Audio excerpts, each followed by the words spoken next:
भंवरलाल जी मौका देने के लिए पहले चले गए थे, मौका देना रहता है।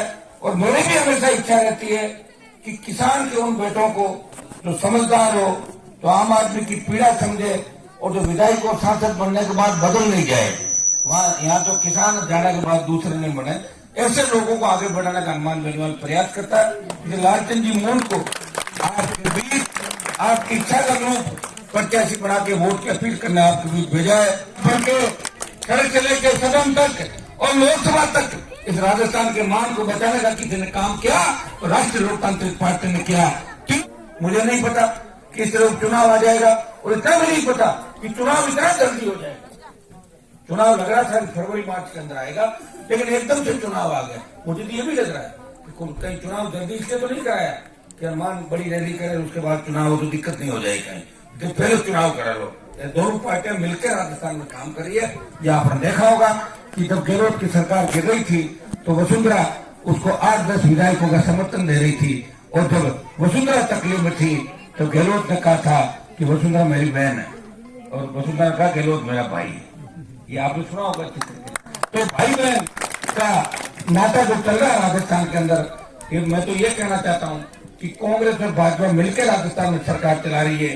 यहाँ चूरू के अंदर तो इतना बड़ा दुर्भाग्य है कि हमारी इतनी बड़ी वोटों की संख्या होते हुए भी हर कॉन्स्टिट्यूंसी किसान बाहुल्य, अगर शेड्यूल कास्ट और मुसलमान भाई साथ आ जाए, ओबीसी के दूसरे भाई साथ आ जाए, बहुत बड़ा बदलाव चूरू के अंदर हो सकता है।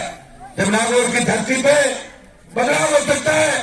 भोपालगढ़ से पुखराज जी गर्ग कांग्रेस के गढ़ को भेजते हुए जब आरएलपी की सीट जीत सकते हैं, मेरठा से आरएलपी जीत सकती है, और नागौर के अंदर जब सांसद इन बीजेपी के लिए सीट छुड़वा देता बीजेपी पार्टी से, तो चूरू भी वो धरती है जिसने आजादी के आंदोलन में बड़ी लड़ाई लड़ी, बड़े किसान नेता दिए, लेकिन आपसी फूट की वजह से यह वंशवाद की राजनीति रही।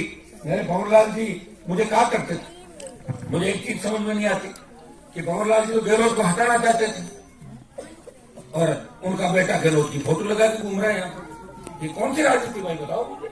और वो तो बार बार मुझे यही कहते थे हनुमान इसका इलाज करना। मैंने कहा आपकी तबीयत ठीक नहीं है, मैं तो कोशिश करूंगा इलाज करने की, तो मैं कर ही रहा हूँ कोशिश पूरा। वसुंधरा का इलाज किया, गहलोत का भी कर रहा हूँ, कई आपके नेता जो फुदू कर रहे थे उनका भी इलाज किया था समय समय पे, वो समय आएगा करता रहूंगा।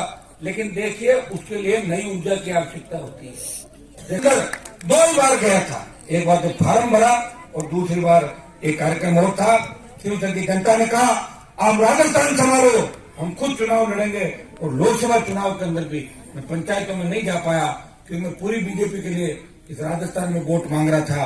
बीजेपी की जो 25 सीट आई, 24 आई है, उसके अंदर 15-16 सीटें हनुमान बेनीवाल की मदद से आई है। मुझे 2.5-3 लाख वोट भाजपा ने दिलाए, बदले में 30 से 35 लाख वोट आरएलपी के नौजवानों ने भारतीय जनता पार्टी को दिला के, कई बीजेपी के नेता जो वेंटिलेटर पर थे उनका वेंटिलेटर मैंने हटाया था राजस्थान के अंदर। जो दिल्ली में कई मंत्री बने हैं, कई बड़े पदों पे, वो राष्ट्रीय लोकतांत्रिक पार्टी के नौजवानों की ताकत से चुनाव जीत के गए थे। मुझे कोई कह रहा था, बीजेपी के नेता कल भाषण दे रहे थे कि आरएलपी दिखेगी नहीं। आरएलपी कैसे नहीं दिखेगी? आरएलपी तो पूरे देश के अंदर दिखी। 24 तो मोदी की थे बोलते हैं, ये हनुमान बेनीवाल है जो राजस्थान की थे बोलता है लोकसभा के अंदर। मोदी का जगह नहीं करता, इस राजस्थान के तमाम मुद्दों की पैरोकारी करता हूँ। चाहे ईस्टर्न कैनाल ईआरसीपी का मामला हो, चाहे टीटी कोरोना लंपी का मामला हो, राजस्थान में बढ़ते अपराध का मामला हो, चाहे राजस्थान की बड़ी जरूरी भी है। और राजस्थान, पूरा राजस्थानी सरदार शहर की चुनाव की ओर देख रहा है। गुजरात वाले भी देख रहे हैं कि कहीं सरदार शहर में आरएलपी जीत गई तो 23 की राह कठिन होगी। दिल्ली भी देख रहा है, कांग्रेस भी देख रही है। भाइयों इससे अच्छा मौका नहीं होगा। मुझे लग रहा है भंवरलाल जी मौका देने के लिए पहले चले गए थे, मौका देना राजस्थान। एक नई राजनीतिक शुरुआत हमें करनी है, और वो भी चाहते थे। मेरे अक्सर बात करते थे कि गहलोत किसान विरोधी है, वो कहते थे, तो हम लोग की बात रखनी है। अब वो तो चले गए, सरकार गिरना चाहते थे, तो मैं भी साथी था। गहलोत की सरकार गिरना नहीं था, मैं बीजेपी वालों के साथ था, और वो पायलट कैंप के अंदर थे। तो उनकी इच्छा तो जब भी पूरी होगी जब ये सीट कांग्रेस हारे और अशोक गहलोत के जो सपना है वो चकनाचूर। कांग्रेस वालों सीरीज ही नहीं ले रहे, उनको पता है तो अपना आप जीतेंगे। आप वोट दे रहे तो 1 लाख वोट डालते हो आप कांग्रेस पार्टी को।